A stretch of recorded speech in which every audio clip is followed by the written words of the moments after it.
متعلق جو آپ نے ابھی ذکر کیا مرتد کے بارے میں، تو اس میں جو ہے یہ جو فیصلہ ہے کہ مرتد کو مطلب آپ نے ذکر کیا واقعے کا، یہ آیت سب کا متفقہ ہے جو اہل سنت ہے یا اور جو حضرات ہیں یا اور جو فقہ ہے سب اس کو مانتے ہیں کہ یہ جو حکم تھا یہ ایک وقتی طور پر تھا، ایک واقعے کے وجہ سے تھا اور اب یہ ویلڈ نہیں ہے. اس پہ تھوڑی سی وضاحت. جی بسم اللہ الرحمن الرحیم.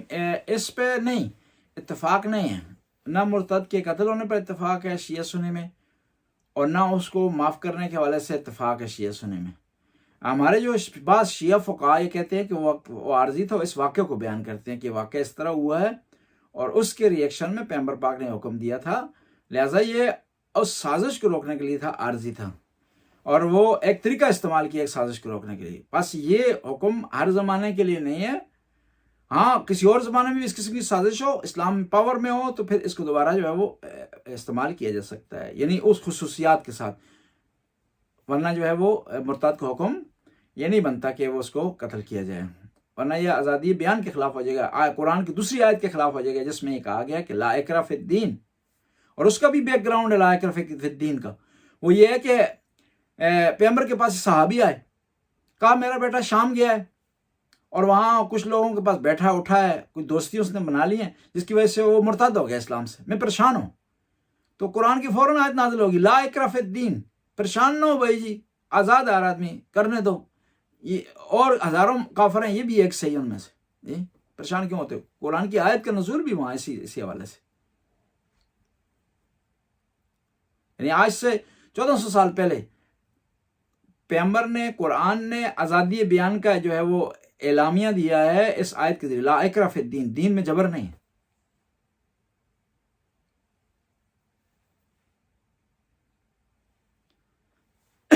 جی اپنا 2 آدمی نے ہاتھ کھڑے کیے ہیں، حماد نے بھی کیے، اور اس کے علاوہ اپنا ابرار شاہ صاحب نے بھی کیے. جی آپ میں سے بڑا کون ہے؟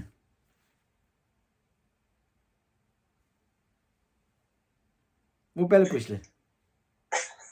جی مو صاحب لگتا ہے میں بڑا ہوں، میری برتھ ڈے ہے کہہ دیں کہ نیکسٹ ویک، میں 49 کا ہوں. بڑی بات آپ نے کہہ دی، ورنہ اکثر لوگ کہتے ہیں ہم چھوٹے ہیں.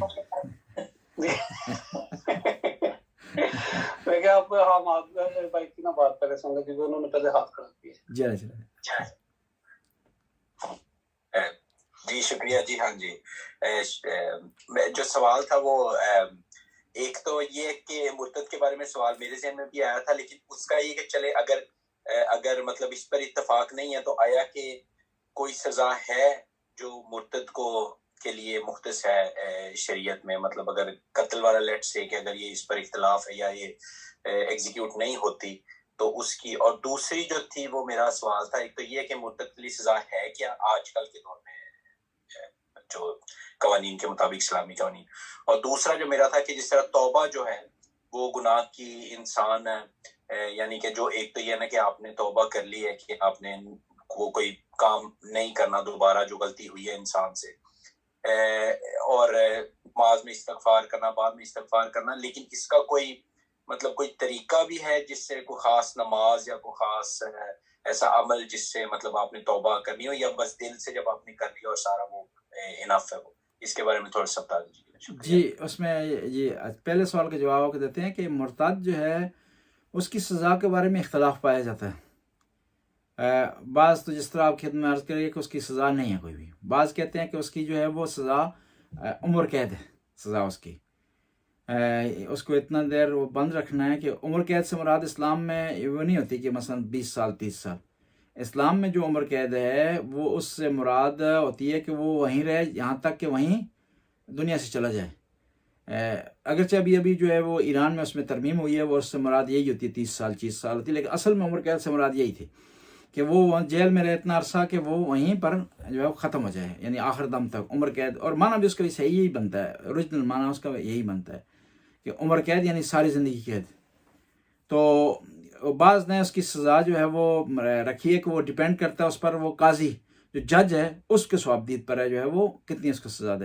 اسلام میں جو ہے بعض جرم ہے یا بعض ایسے گناہ ان کی سزا معین نہیں کی، بلکہ اس کو کہا ہے کہ وہ قاضی خود فیصلہ کرے کہ وہ کیا اس کی ججمنٹ کرتا ہے. تو یہ سزائیں اس میں مقرر کی گئی ہیں. دوسرا سوال آپ کا کیا تھا؟ توبہ کے بارے میں. جی توبہ کے بارے میں کس کا پروسیس. توبہ کے جو ہے وہ پہلا مرحلہ تو یہ ہے کہ آپ دل سے جو ہے توبہ کر لیں.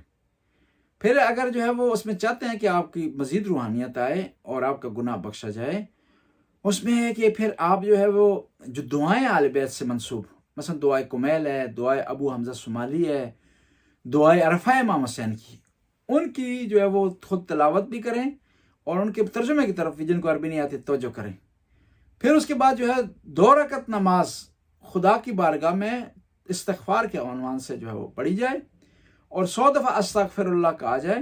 اور ساتھ یہ ضروری ہے کہ آپ گناہ پر نادم ہوں، جو گناہ سے کی وجہ سے کوئی ہوا نقصان ہوا کسی کا، اس کا جو ہے وہ ازالہ کیا جائے.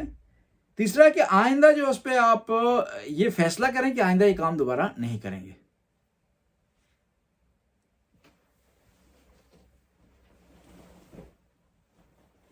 جی ابھی جو ہے وہ ابرار شاہ صاحب، یہ آپ کو کوئی بات کرنی ہے مزید یا جزاک اللہ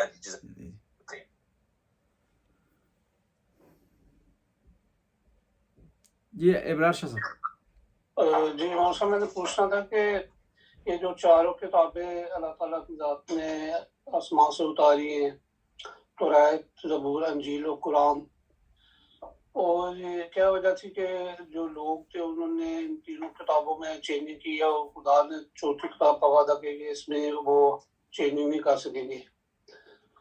جی ایک تو یہ سوال تھا. دوسرا یہ تھا کہ آپ نے بتایا کہ جب موسیٰ جو تھے وہ 40 بندوں کو لے کے گئے تھے خدا کا دیدار کرانے کے لیے، تو آیا وہ 40 جو تھے ان کی ڈیتھ ہو گئی تھی یا وہ وقتی طور پہ بے ہوش ہوئے تھے اور موسیٰ نے ان کے لیے دوبارہ دعا مانگی تھی اور وہ دوبارہ زندہ ہو گئے تھے اور ان کے اسلام قبول کر لیا تھا؟ جی پہلے سوال کا، خداوند تعالیٰ نے شریعت کو گریجولی بھیجا ہے اور اس میں وقت کے مطابق تبدیلیاں خداوند تعالیٰ نے لائی ہیں. اب وہ جو پہلی شریعتیں تھیں وہ عارضی تھیں، چاہے حضرت موسیٰ کی شریعت ہو یا حضرت عیسیٰ کی شریعت ہو، اور اسی بنیاد پر خداوند تعالیٰ نے جو ہے وہ ان شریعتوں کو لوگوں پر چھوڑ دیا کہ لوگ کیا کرتے ہیں اس سے متعلق. لوگوں نے اس میں ہیر پھیر کیا، اور ہیر پھیر کس بنیاد پر کیا؟ ذاتی مفاد کی بنیاد پر کیا اس میں ہیر پھیر. لہٰذا اس میں تبدیلی آئی اور اس میں ہیر پھیر ہوا، اور وہ کس بنیاد پر؟ ذاتی مفاد. کسی جو ہے وہ ان کے جو پادری تھا یا ان کا جو تھا وہ لیڈر، مذہبی لیڈر، انہوں نے پیسے لوگوں سے لے کر حکم تبدیل کر دیے، سزائیں تبدیل کر دیں، اور پھر اپنی کتاب میں بھی تبدیلی لائے. قرآن کو خداوند تعالیٰ نے اس لیے محفوظ رکھا، خداوند تعالیٰ نے قرآن کو موعظے کے عنوان سے، کیونکہ یہ ہمیشہ کے لیے تھی یہ شریعت، اور یہ آخری شریعت تھی. اس میں بھی اگر ہیر پھیر ہوتی تو پھر گنجائش نہیں تھی شریعت کو آگے بڑھانے کے لیے، کیونکہ اس کے بعد کوئی شریعت آنے نہیں تھی جو آ کر اعلان کرے کہ اس میں ہیر پھیر ہو گئے. اس بنیاد پر ضروری تھا کہ اس میں ہیر پھیر نہ ہو، یہ محفوظ رہے. یہ ایک وجہ. دوسری وجہ یہ ہے کہ خداوند تعالیٰ نے نبوت کے بعد امامت کے سلسلے کو چلانا تھا، امامت کے سلسلے کو چلانا تھا، اور اگر ساتھ قرآن میں تبدیلی ہو جاتی، قرآن میں ہیر پھیر ہو جاتا، تو لوگ امام کو بھی نہ مانتے اور امام کو بھی قبول نہ کرتے کہ یہ امام ہیں، ان کے ہوتے ہوئے قرآن میں تبدیلی ہو گئی ہے. لہٰذا اسی بنیاد پر خداوند تعالیٰ نے اس کتاب کو محفوظ رکھا، اس دین کو محفوظ رکھا، اس کتاب کو جو ہے وہ محفوظ رکھا. البتہ یہاں پر بھی ایک گنجائش رہی کہ لوگوں نے مطلب نکالنے میں ہیر پھیر کیا، معنی دینے میں ہیر پھیر کیا، شان نزول کو تبدیل کرنے میں ہیر پھیر کیا، حتیٰ یہاں تک جو ہے وہ لوگ چلے گئے کہ جو علیہ السلام کی شان میں جو آیات تھی ان کو انہوں نے تھوپ دیا کس پر؟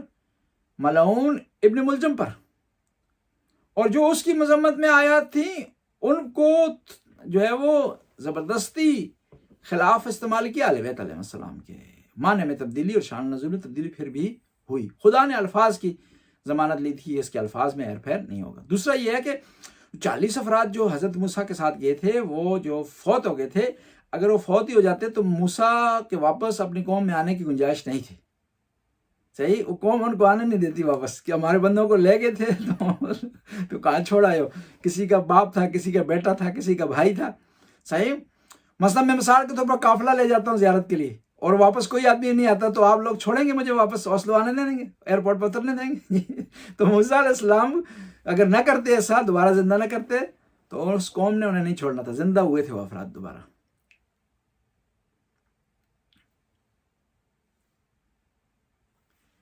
جی ابھی شکریہ مولانا صاحب، جی جی بہت بہت معظم شکریہ۔ جی کوئی بات نہیں جی، معظم آپ نے ہاتھ کھڑا کیا۔ بہت شکریہ۔ سب سے پہلے میں جو جنابی ابراہیم صاحب نے سوال کیا تھا، یہ میرے لیے پہلی انفارمیشن تھی کہ ان لوگوں کو دوبارہ زندہ کیا گیا تھا۔ جی جی بہت شکریہ، پھر ہماری اس نئی انفارمیشن میں اضافہ ہوا۔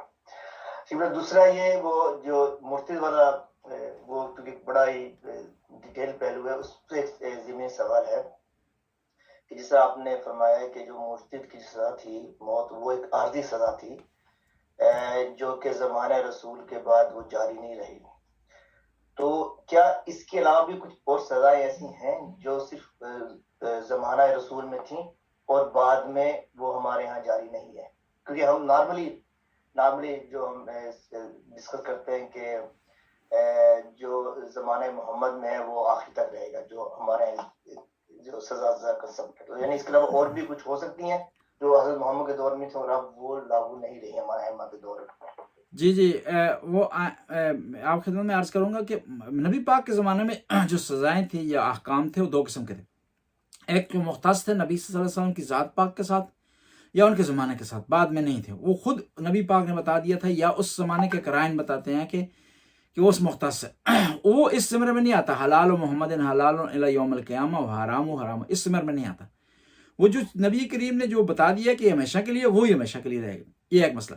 دوسرا مسئلہ یہ ہے کہ ہمارا عقیدہ یہ ہے کہ ہمارا شیعہ کا عقیدہ یہ ہے کہ مذہب میں جو ہے وہ تغییر و تبدل صرف معصوم کر سکتا ہے اور کوئی نہیں کر سکتا، ہمارا عقیدہ ہے۔ حتیٰ یہ عقیدہ خود اہل سنت کا بھی ہے کہ خلفائے راشدین کر سکتے ہیں، اور انہوں نے اس بنیاد پر کیا۔ مثلا تراویح لائے، خیر العمل کو نکالا اذان سے، الصلاۃ خیر من النوم کو انہوں نے جو ہے وہ ڈالا، اس میں ہاتھ باندھنے کا جو سلسلہ ہے، ساری چیزیں انہوں نے کی ہیں۔ ہمارا جو عقیدہ ہے وہ قرآن کی بنیاد پر ہے، نبی کریم کی حدیث کی بنیاد پر ہے کہ آیت تطہیر ہے یا انی تارکم فیکم ثقلین کی جو ہے وہ حدیث، ان دو حدیثوں کی بنیاد پر بہت سارے ایسے احکام ہیں جو نبی کریم کے زمانے میں تھے، بعد میں جو ہے وہ علی علیہ السلام کے زمانے میں وہ تبدیل ہوئے ہیں، اور جو ہے وہ بعد ائمہ کے زمانے میں بھی تبدیل ہوئے ہیں۔ میں چند مثالیں آپ کی طرف خدمت میں عرض کروں گا، اور بعض ایسے احکام ہیں کہ اس وقت مجتہدین نے ان میں تبدیلی کی اپنے اجتہاد کی بنیاد پر، زمانے کے مقتضیات کو رکھتے ہوئے، مد نظر رکھتے ہوئے۔ مثال کے طور پر جو ہے جو آدمی لواط کرتا ہے، اس گناہ میں مبتلا ہوتا ہے، اس حوالے سے وہ اپنا منہ کالا کرتا ہے، تو اس کے بارے میں حکم تھا کہ اس کے پہاڑ سے گرایا جائے۔ یہ علیہ السلام کے زمانے میں تھا، پیغمبر کے زمانے میں ابھی نہیں ہے وہ نافذ۔ اس کو جو ہے مجتہدین اس کو روک دیے عارضی طور پر کہ یہ زمانہ اس قسم کا نہیں ہے کہ جو ہے اس قسم کی سزا جو دی جائے۔ یا جو ہے وہ مثال کے طور پر پیغمبر کے زمانے میں جو زکوٰۃ تھی وہ گندم پر تھی، جو پر تھی، کھجور پر تھی، ان چیزوں پر تھی، بیڑوں پر تھی، گائے پر تھی، اونٹوں پر تھی۔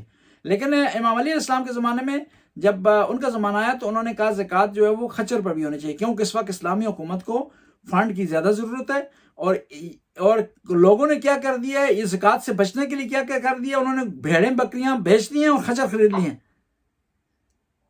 خچر خرید لیے ہیں، اس وجہ سے اسلامی حکومت کے خرچے پورے نہیں ہو رہے، لہٰذا جو ہے وہ خچر پر بھی زکوٰۃ ہونی چاہیے۔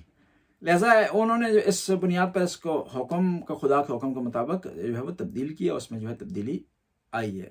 سزاؤں کے حوالے سے بھی تبدیلی ہوئی ہے، اور اس کے حوالے سے احکام کے حوالے سے بھی تبدیلی ہوئی ہے۔ اور پھر آپ کہیں گے کہ یہ تبدیلی آیا اس کے خلاف نہیں ہے کہ حلال و محمد حلال الی یوم القیامہ۔ اس کا جواب یہ ہے کہ امام جعفر صادق سے کسی نے سوال کیا کہ مولا جو آپ حدیث بیان کرتے ہیں یہ کہاں سے بیان کرتے ہیں؟ تو امام نے فرمایا کلام جدنا رسول اللہ، ہماری جو حدیث ہے وہی حکم ہے جو ہمارے جد نے بیان کیا تھا، یعنی اس میں تبدیلی نہیں ہے اس حوالے سے۔ اگر ہم یہ وہ کہاں لاگو ہوگا یہ حلال و محمد، کہ ایک آدمی جو ہے وہ عام آدمی ہے، اس کا وحی سے کوئی تعلق نہیں ہے، پیغمبر نے بھی اس کے بارے میں کچھ نہیں ارشاد فرمایا، وہ اٹھ کر جو ہے وہ کسی اسلام کسی چیز کو کینسل کرتا ہے یا کوئی نئی چیز لاگو کرتا ہے، تو اس پر فٹ آئے گا کہ اس نے اس حدیث کی خلاف ورزی کی ہے کہ حلال و محمد حلال الی یوم القیامہ. وہ پھر یزید اس زمرے میں آتا ہے. اس زمرے میں وہ لوگ آتے ہیں کہ جنہوں نے اسلام میں تبدیلی کی، جنہوں نے احکام میں تبدیلی کی ہے، جس حوالے سے بھی، جس پوائنٹ کے حوالے سے انہوں نے کیا اور جو بھی تبدیلی کی ہے وہ اس زمرے میں آئیں گے.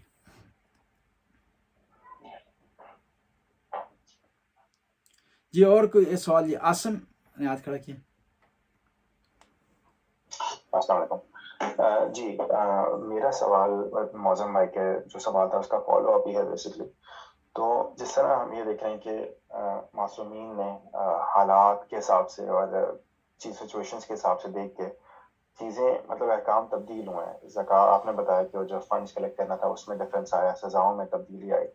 تو اس زمانے میں پھر مطلب مجتہدین کے پاس یہ ڈیفینیٹلی حق حاصل ہوگا کہ وہ لوگ چینج کریں چیزوں کو یا ایٹ لیسٹ سزاؤں کو تھوڑا مائل کریں. تو ابھی جیسے آج کل کے زمانے میں پچھلے 50 سال میں آپ دیکھ لیں تو یہ جو ہم جنس پرستی ہے، اس طرح کی چیزیں موومنٹس بہت زیادہ دنیا میں پھیل گئی ہیں. اور اس کی ہماری پرانی سزائیں جیسے آپ نے بتایا کہ ایسی تھی کہ تھوڑی ڈفرینٹ تھی. تو کیا اب اس زمانے میں ان کو تھوڑا اگنور کرنا کیا یہ ٹھیک ہوگا یا نہیں ہوگا؟ کیونکہ ہم تو ایک بہت ڈفرینٹ سوسائٹی میں رہ رہے ہیں یہاں پہ، اور پوری دنیا میں پاکستان انڈیا میں بھی بہت تبدیلی آ گئی ہے اس معاملے سے. جی تو میں دیکھیں نا، اسلام کی شریعت ہے اس میں لچک پائی جاتی ہے، اس میں کوئی شک نہیں.